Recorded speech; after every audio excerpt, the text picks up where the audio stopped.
One good and one bad thing about the top 20 most popular anime according to myanimelist. Let's go. Toradora was the entry anime for a lot of weebs who were checking out the rom-com genre for the first time. And aside of that, it is a genuinely good show, if you can bear the tsundere trope. That said, if you don't like tsunderes, this annoying vertically challenged, I won't swear here because it's still early in the video, might inflict you with the desire to punch a child. Also, the pacing in its second half is a little off. The first really popular romance anime since Clannad that teach the viewers the concept of emotional damage. It also got a banger opening and used the classical music theme in an interesting way. But the backstory of the main character is something the fans will still debate over to this day. For the next time, maybe less comic relief. It is the best isekai you can watch, has an intriguing story as well as a very well written main character, and above all, Emilia.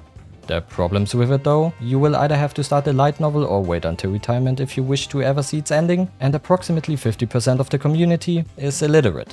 Could be worse though. Code Geass has a highly engaging plot, interesting characters, good world building, backstabbing, morally grey scenarios, and a satisfying ending. But I have to say, although I'm most indifferent when it comes to fanservice in anime, this is a show that would have been better without it. But it is what it is. This section was not sponsored by Pizza Hut. This movie is a heavy-hitting emotional ride that does a pretty good job in depicting how self-hatred damages you over time, and that trying to grow as a person always is worth a shot. Its many flawed characters will definitely make you angry, furious even. But once you dive into the psychological aspect, there's much to appreciate about this anime's writing. You will still stay angry though. And although I just praised the writing of this movie, the growth of its side characters feels a little lackluster by the end of it. Probably something the manga did better. But that's just an assumption, because I haven't read it.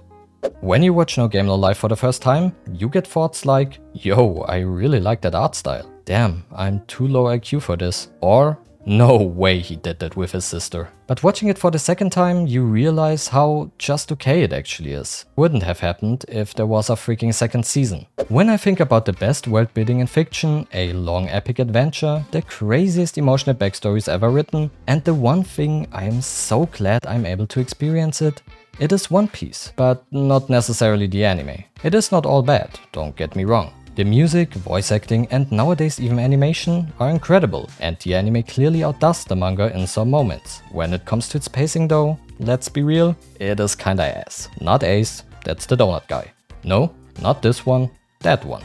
Oh, and before I forget, this meme here can we get much higher? Sucks. Steins Gate is one of the very few science fiction shows in which a time travel aspect actually makes sense. You can go look for paradoxes, but I can assure you, you won't find any. What you will find is that the first third of the story is rather slow paced, which is not actually a bad thing in my opinion, but I couldn't think of anything else. So if you're impatient when it comes to building up characters and plot, then that might actually be a big deal.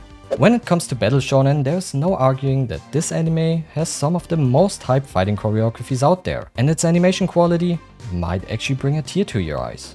The same thing counts for Mappa's employees. Fans of the body swap trope don't get that many good shows, but thanks to Your Name, they got a whole movie that not only turned out to be pretty successful, but also is a decent romance anime. But the timeline and the fact that both characters never realized the 3-year gap could have gotten explained a little better. Even though it diverges from the source material, Season 1 did kinda well in checking off most things that many manga readers like, and is in my opinion really enjoyable. But then there was Season 2 and 3.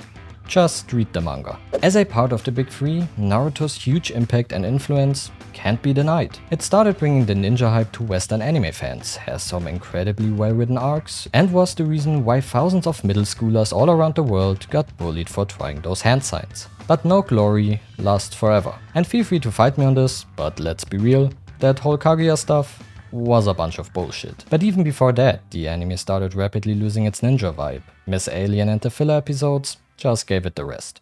Again, for fans of good world building, this one is a treat. And if not for that, then it's great character dynamics and arguably the best and most fun power system in shonen anime will get you into it. The only really bad thing, aside from the fact that the anime will probably never get adapted all the way to the end, is Gon's dad. Hate that guy. Superheroes. Everyone likes them, but there are too many of them that don't get much development whatsoever, to the point where you end up not giving a shit about 90% of this anime's characters. Sometimes, less is more. SAO popularized the idea of putting video game themes into anime, and whether or not you considered one yourself, this show is part of the reason why we have so many isekai nowadays. This show is part of the reason why we have so many isekai nowadays. Demon Slayer got a decent enough story, beautiful animations, and a wonderful soundtrack. But it also has this guy.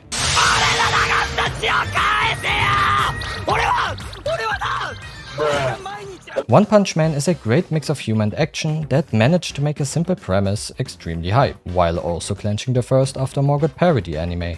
Not as terrible as many say, but yeah, Season 2. Incredibly written characters, a simple but interesting world, great pacing, an easy to grasp power system, action-packed fights, hate-worthy villains, and its satisfying ending are making Fullmetal Alchemist Brotherhood one of the most well-rounded anime experiences out there. But if I had to nitpick, the comedy moments really ain't it for the most part.